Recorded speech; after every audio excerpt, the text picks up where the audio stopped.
सो दोस्तों welcome in discover Rajasthan keep discover keep learn. आज अपने दोस्तों अप्रैल 2024 का करंट अफेयर राजस्थान का कवर करने वाले हैं, वो भी 20 एमसीक्यू की सहायता से। इंपॉर्टेंट क्वेश्चन है दोस्तों, सभी एग्जाम में आपके यहाँ पे काम आने वाले हैं। इसके अलावा आपको बता दूं दोस्तों, हमारी जो नए जिलों के अनुसार ज्योग्राफी है उसकी आप प्लेलिस्ट में जाके देखो, वो आपको बहुत हेल्प करने वाली है आने वाले एग्जाम में। इसके अलावा दोस्तों बता दें कि जनवरी फरवरी मार्च का जो करंट अफेयर है वो भी आपको प्लेलिस्ट में मिल जाएगा। अभी अपने शुरुआत करते हैं पहले पर्सन से, लोकसभा चुनाव से ही करते हैं। तो राजस्थान में लोकसभा की कितनी सीटें हैं? 25 सीटें हैं। और इन 25 सीटों पे चुनाव हुए थे दो चरणों में, सभी को पता होगा। 19 अप्रैल और 26 अप्रैल 2024 को यहाँ पे चुनाव होते हैं। तो यहाँ पे आपको कुल मतदान प्रतिशत बताना है कि कुल मतदान प्रतिशत कितना रहा दोनों चरणों में। तो ये दोस्तों यहाँ पे रहता है 62.10%। इंपॉर्टेंट है, याद रखना। तो कुल मतदान प्रतिशत 62.10% रहता है। पहले चरण में 12 लोकसभा सीटों में हुआ था और फिर 13 में हुआ था। टोटल यहाँ पे 25 लोकसभा सीटें आती है। 266 यहाँ पे प्रत्याशी थे 25 लोकसभा सीटों पे कुल प्रत्याशी। अगर कुल यहाँ पे आपसे पूछ ले कि कुल प्रत्याशी कितने खड़े हुए थे, तो वो हुए थे 266। ठीक है। अब दोस्तों यहाँ पे महिलाएं सिर्फ 19 ही थी इनमें, 247 पुरुष थे, इतना नहीं याद रखना। अब ये जो चुनाव हुआ था ये 18वीं लोकसभा के लिए हुआ था, या चल रहे हैं इसके बाकी भारत में 18वीं लोकसभा के लिए। इसके अलावा दोस्तों इंपॉर्टेंट बात क्या आती है कि ये जो दोस्तों चीज़ें हैं, अब इसमें और ये जो 0.57% है ये बैलेट पेपर से हुआ है। बैलेट पेपर से अगर आपसे परसेंट पूछ ले कुल, और ये हुआ है कुल परसेंट ईवीएम से 61.53%। ये डाटा याद रखना है आपको, ठीक है। अब अपने चलते हैं दूसरे क्वेश्चन पे। लोकसभा चुनाव 2024 में सर्वाधिक मतदान प्रतिशत वाला राजस्थान का आपको लोकसभा क्षेत्र बताना है। तो बाड़मेर, जैसलमेर, बालोतरा आ जाएगा। बाड़मेर, जैसलमेर, बालोतरा, या खाली बाड़मेर लिखा है तो इन सभी क्षेत्र ये एक ही था, बाड़मेर लोकसभा क्षेत्र लगता है। तो यहाँ पे जो प्रतिशत रहता है वो दोस्तों 76.50% रहता है, जो कि सबसे ज़्यादा है। और सर्वाधिक चर्चित सीट भी बाड़मेर ही रहती है। सबसे कम अगर आपसे पूछ ले एग्जाम में, सबसे कम मतदान प्रतिशत वाला लोकसभा क्षेत्र, लोकसभा क्षेत्र,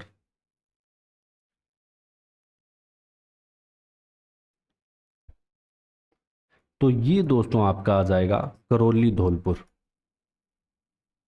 करौली धौलपुर। यहाँ पे दोस्तों जो मतदान प्रतिशत रहता है वो मात्र 50.04% रहता है। तो ये भी एक इम्पोर्टेंट डाटा आ जाता है। इसके अलावा बात करते हैं कि 8 लोकसभा क्षेत्र दोस्तों ऐसे आते हैं जहाँ पे महिलाएं है ना पुरुषों से ज़्यादा मतदान करती हैं। महिलाएं पुरुषों से ज़्यादा मतदान करती हैं। 8 लोकसभा क्षेत्र ऐसे आते हैं जिसमें चूरू नंबर 1 पे रहता है। फिर बात करेंगे अपने दोस्तों, राजस्थान के कौन से विधानसभा क्षेत्र के लिए अप्रैल में उपचुनाव हुए। अब विधानसभा क्षेत्र एक ऐसा आता है जहाँ पे क्या है कि दोस्तों अप्रैल में उपचुनाव भी हुए थे, इनके साथ साथ ही वहाँ पे मतदान 77.50% रहा था, तो वो आता है बागीदोरा। अब अपने चलते हैं क्वेश्चन नंबर 4 पे। अब पद्मश्री की बात आती है, बात करेंगे डॉक्टर राधे श्याम पारिक जी की। अब इनका संबंध दोस्तों मूल रूप से तो कहाँ से आता है? नवलगढ़ झुंझुनू से, ये याद रखना है। अब इनको राष्ट्रपति द्वारा हाल ही में क्या पद्मश्री से सम्मानित किया गया है। ठीक है, घोषणा इनकी पद्मश्री की जनवरी में हो चुकी थी। अब इनका जो नामांकन आया है ना वो यूपी से आया है, लेकिन मूल रूप से ये संबंध रखते हैं नवलगढ़ झुंझुनू से। तो ये क्या करते थे दोस्तों, 60 सालों में 23 लाख मरीजों को ये बीमारियों से निजात दिला चुके हैं, और ये होम्योपैथी के डॉक्टर हैं। ठीक है, होम्योपैथी की सहायता से। तो ये याद रखना है बस। इसके अलावा राजस्थान की बात करें तो 4 लोगों को देखो, जानकी लाल बहरूपिया भीलवाड़ा निवासी आते हैं, बहरूपिया कला से संबंधित है। अली और गनी मोहम्मद मांड गायकी से संबंधित है, ये इंपॉर्टेंट है मांड गायकी। ये दोनों भाई बीकानेर के तेजासर गांव के रहने वाले हैं। लक्ष्मण भट्ट तेलंग की बात करें तो ध्रुपद गायकी से संबंध आते हैं, जयपुर जिले के निवासी हैं। माया टंडन भी निवासी जयपुर जिले की है, जेके लोन अस्पताल की ये पूर्व अधीक्षक भी रह चुकी है। और 1995 से सड़क सुरक्षा के लिए ये काम कर रही है माया टंडन। तो इनके नाम राजस्थान के सापेक्ष आपको याद रखने, ये अपने पहले भी कर चुके हैं करंट अफेयर में। अब दोस्तों 41वीं सारस गणना आती है 2024 के अनुसार भरतपुर जिले में विगत वर्ष 2023 से कुल कितने सारस कम मिले हैं यहाँ पे। अब 2023 में जो सारस आए थे ना साइबेरियन क्रेन, ये दोस्तों यहाँ पे 185 आए थे, जबकि 2024 में कितने आए हैं, 2024 में यहाँ पे अगर बात करें तो कुल 143 आए हैं। ठीक है, अब इसमें क्या है कि भरतपुर को है ना 17 जोनों में विभाजित कर दिया था, तो 42 कम आए हैं। ये याद रखना कि 42 यहाँ पे सारस कम मिले हैं। और अगर आपसे पूछ ले कि जो केवलादेव राष्ट्रीय उद्यान में कितने मिले हैं, केवलादेव राष्ट्रीय उद्यान यहाँ पे कितने सारस मिले हैं, तो यहाँ पे मिले हैं 15 2024 में। अब यहाँ पे बढ़ोतरी हुई थी क्योंकि यहाँ पे 12 मिले थे 2023 में। अब इसका और डाटा है ना दोस्तों, बात करें तो मैंने यहाँ पे पोस्ट में डाल रखा है, टेलीग्राम पे आप जाके देख सकते हो।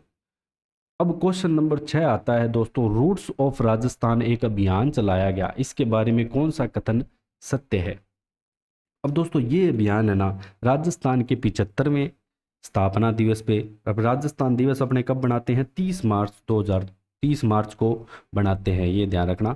तो इसका शुभारंभ 30 मार्च 2024 को किया गया, सही है। द फ्यूचर सोसाइटी द्वारा आयोजित अभियान 6 माह तक चलेगा, ये भी सही है। उद्देश्य क्या है, बच्चों की नज़र से राजस्थान की धरोहर को समझना, मतलब बच्चे वीडियो बनाएंगे एक प्रकार से, और इसमें जो बच्चों की आयु सीमा है वो रहने वाली है 10 से 18 वर्ष तक के बच्चे यहाँ पे, और ये वीडियो बना के समझाएंगे। जैसे मान लो किसी ने बता दिया चित्तौड़गढ़ किले के बारे में, कोई कुंभलगढ़, अब जिसकी सबसे बेस्ट वीडियो होगी ना उसको 50,000 रुपये का नगद इनाम यहाँ पे दिया जाएगा। तो ये सारी चारों की चारों बातें यहाँ पे सही हो जाती है यहाँ पे। इसके अलावा जो अच्छा प्रदर्शन करेंगे उनको 3 दिवस का यहाँ पे जयपुर भ्रमण का भी मौका मिलेगा। तो सारे कथन यहाँ पे सही हो जाते हैं रूट्स ऑफ राजस्थान के बारे में। तो ये ध्यान रखना कि रूट्स ऑफ राजस्थान का संबंध किस चीज़ से आता है, सारी चीज़ें मैंने आपको बता दी। और जो राजस्थान की उप मुख्यमंत्री आती हैं दिया कुमारी जी, इनके द्वारा ही दोस्तों यहाँ पे इनॉग्रेशन इसका किया गया अभियान का। फिर चलते हैं क्वेश्चन नंबर 7 पे कि निम्न में से कौन सा ऐप लोकसभा आम चुनाव को आदर्श आचार संहिता में अगर कोई उल्लंघन करता है तो उसको रिपोर्ट करने की अनुमति देता है। आदर्श आचार संहिता के उल्लंघन करने पे सुविधा पोर्टल, सी विजिल, सारी ऐप के बारे में अपने जानेंगे। तो ये जो ऐप आती है दोस्तों, ये आपकी आती है सी विजिल ऐप, ध्यान रखना मोस्ट इंपॉर्टेंट है, जो आदर्श आचार संहिता उल्लंघन की रिपोर्ट करने में। अब और ऐप के बारे में अपने देख लेते हैं साथ साथ में। देखो पहले वोटर टर्नआउट ऐप, मतदान के दिवस राज्य में विधानसभा वार में वोटर टर्नआउट पुरुष, महिलाओं और थर्ड जेंडर की संख्या सहित इसमें पूरी अपने टोटल संख्या देख सकते हैं कि कहाँ पे कितने वोटर हैं। ठीक है, तो ये वोटर टर्नआउट ऐप हो गया और ये इसका लोगो है। फिर बात करें दोस्तों, एक ऐप आती है सुविधा ऐप, ये देखो इसका लोगो भी दिख रहा होगा सुविधा ऐप। अपना नामांकन फार्म, शपथ पत्र ऑनलाइन प्रस्तुत कर सकते हैं। ठीक है, जो भी अभ्यर्थी है, और ऑनलाइन आवेदन करने के बाद अभ्यर्थी को एक स्लॉट चयन कर निर्धारित तिथि एवं समय में भौतिक सत्यापन और नियत शुल्क भुगतान हेतु रिटर्निंग अधिकारी के समस्त उपस्थित होना पड़ेगा। अपने को तो इतना ध्यान रखना है कि अपने को जो भी अभ्यर्थी अपना नामांकन फॉर्म और शपथ ऑनलाइन भी यहाँ पे प्रस्तुत कर सकता है, उसके लिए सुविधा ऐप है। ठीक है, तो ये 2 ऐप थी इम्पोर्टेंट। इसके अलावा दोस्तों एक सक्षम ऐप आती है। ठीक है, एक सुविधा है एक सक्षम है, दोनों में अंतर है। इस ऐप के माध्यम से जो दिव्यांगजन है ना उसकी निर्वाचक नामावली में अपनी दिव्यांगता दर्ज कराने तो दिव्यांगजनों के लिए सक्षम ऐप हो जाएगी। ये नो योर कैंडिडेट, इसमें आपके जो भी कैंडिडेट के क्रिमिनल रिकॉर्ड हैं, क्या है उनके बारे में, कितने पढ़े लिखे हैं, वो सारी जानकारी मिल जाएगी। तो नो योर कैंडिडेट KYC। ठीक है, तो ये सारी ऐपें होगी। अब अपने चलते हैं क्वेश्चन नंबर 8 पे। Corporate social cruise dresser of the year silver श्रेणी ने, अब ये corporate social cruise dresser of the year silver श्रेणी ने किस समाचार पत्र को IAA का एक दोस्तों ओलिव क्राउन अवार्ड दिया है, ये किसको दिया है, इंटरनेशनल एडवर्टाइजिंग एसोसिएशन आती है IAA। ठीक है, तो ये दोस्तों 2024 के लिए, अब ये श्रेणी ये वाली है, ध्यान रखना कि corporate social cruise dresser of the year silver श्रेणी, इसमें दैनिक भास्कर को ये मिला है। फिर बात करते हैं दोस्तों, प्रदेश की एक Rajiv Gandhi academic excellence scholarship योजना थी, इसका नाम बदल दिया गया। अब इसका नाम क्या कर दिया गया, तो इम्पोर्टेंट हो जाती है। अब इसका नाम दोस्तों स्वामी विवेकानंद कर दिया गया है, ध्यान रखना। बस राजीव गांधी की जगह स्वामी विवेकानंद लगा दिया गया है, एक्सीलेंस स्कॉलरशिप योजना कर दी गई है।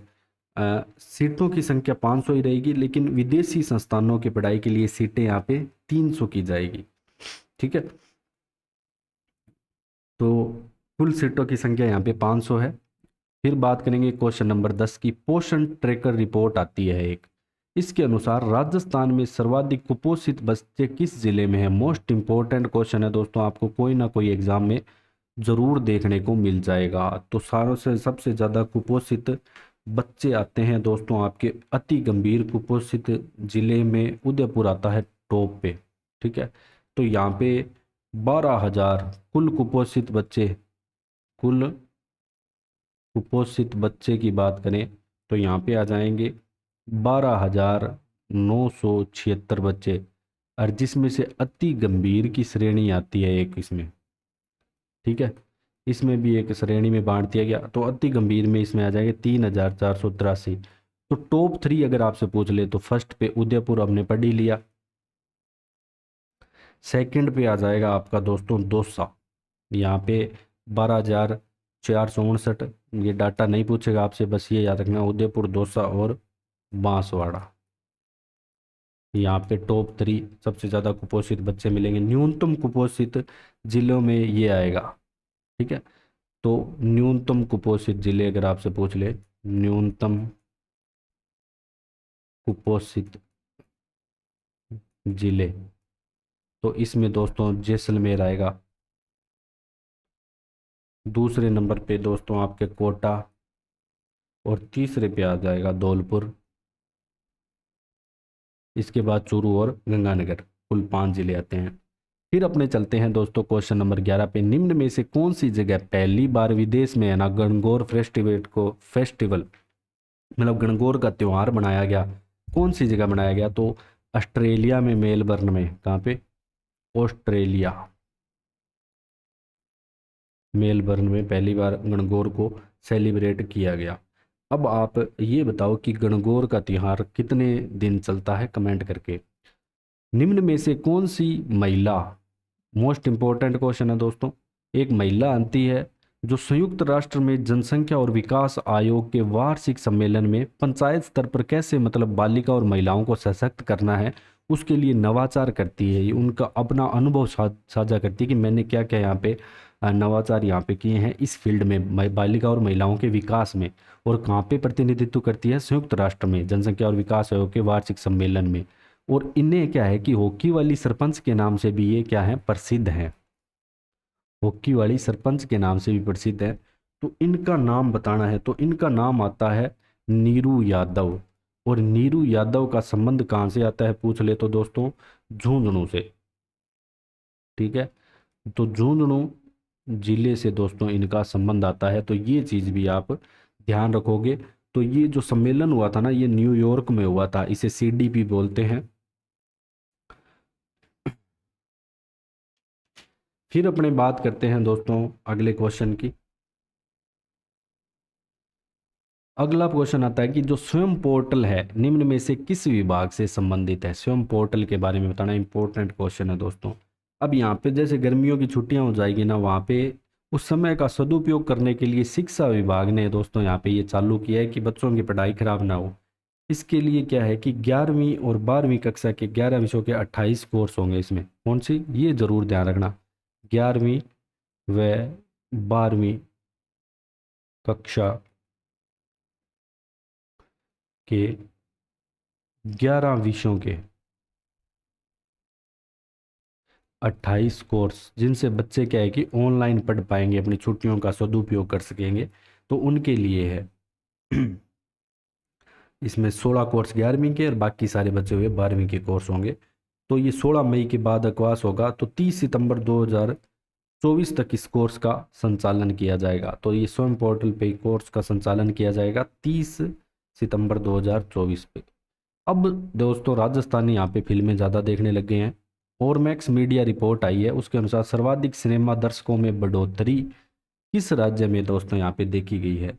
तो ये दोस्तों 151.8% बढ़े हैं 23 के मुकाबले। तो 1 जनवरी से 31 दिसंबर 2023 के दौरान का ये डाटा है। तो राजस्थान में सर्वाधिक बढ़ोतरी देखी गई है, कितनी प्रतिशत, 151.8% की बढ़ोतरी यहाँ पे देखी गई है। ठीक है, ये डाटा कब का है, 1 जनवरी से लेके 31 दिसंबर 2023 का डाटा आता है। ठीक है, इसके बाद बिहार झारखंड आता है, अपने को राजस्थान का ध्यान रखना है। अब क्वेश्चन नंबर 15 है कि राजस्थान की एक खदान आती है जो विश्व की दूसरी सबसे बड़ी चांदी उत्पादक खदान बन गई है। अब जहां जहां दोस्तों आपके सीसा जस्ता मिलता है ना, ठीक है, लेड एंड जिंक, सीसा जस्ता, वहां वहां आपकी क्या मिलती है, चांदी मिलती है। तो ये कौन सी खदान बन गई है दोस्तों, ये आती है सिंदेसर खुर्द खान, जो आपकी पड़ती है राजसमंद में। और ये किसके द्वारा संचालित है दोस्तों, तो ये संचालित आपकी आती है हिंदुस्तान जिंक लिमिटेड, हिंदुस्तान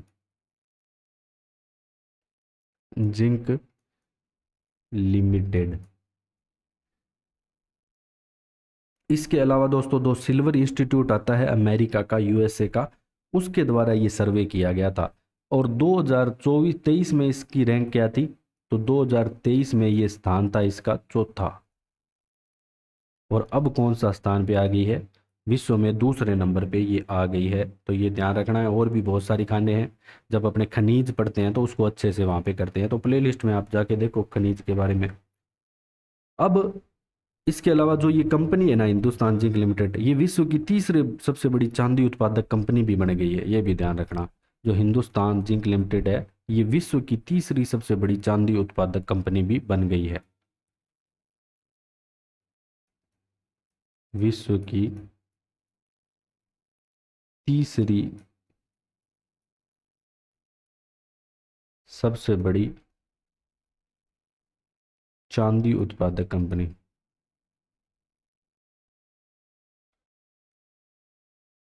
भी बन गई है। अब अपने चलते हैं दोस्तों क्वेश्चन नंबर 16 पे। जयपुर की ओजस्विनी सारस्वत का संबंध निम्न में से किस खेल से है, तो इनका संबंध आता है दोस्तों गोल्फ से। जो ओजस्विनी सारस्वत है, इनका संबंध गोल्फ से आता है। इन्होंने कोलकाता में जो टोलीगंज गोल्फ क्लब में आयोजित राष्ट्रीय टूर्नामेंट में यहाँ पे जीत हासिल की है। और इनका संबंध किस जिले से आता है, तो जयपुर से है, ये भी याद रखना। तो जयपुर जिले से है, 11 वर्ष की है मात्र। फिर बात करेंगे दोस्तों राजस्थान की 92 साल की। ठीक है, ये ध्यान रखना, 92। राजस्थान में सारे प्रकार के आपको खिलाड़ी मिल जाएंगे। पहले हमने 11 वर्षीय पढ़ी, अब 92 साल की एथलीट।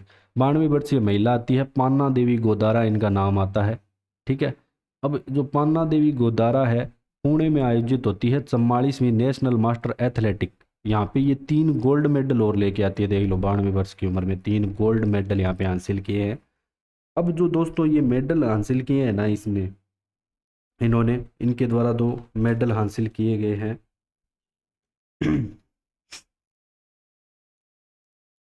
तो इनका संबंध आपको बताना है कि किस जिले से आता है।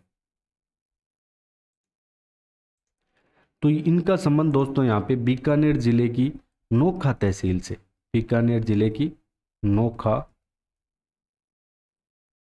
तहसील। अब गोल्ड मेडल इन्होंने जो हासिल किए वो कहाँ पे किए, किस किस चीज़ में, 100 मीटर रेस में। इसके अलावा देखो गोला भी फेंका इन्होंने, गोला फेंक में। इसके अलावा यहाँ पे तस्तरी फेंक में। तो इन तीनों इवेंट में यहाँ पे गोल्ड मेडल इन्होंने हासिल किए हैं। और इनका गांव अगर आ जाए तो अणखीसर गांव आएगा। अब आगे ये अगली वर्ल्ड चैंपियनशिप खेलने स्वीडन भी जाएगी, देख लो। तो इनका गांव पूछ ले तो अणखीसर।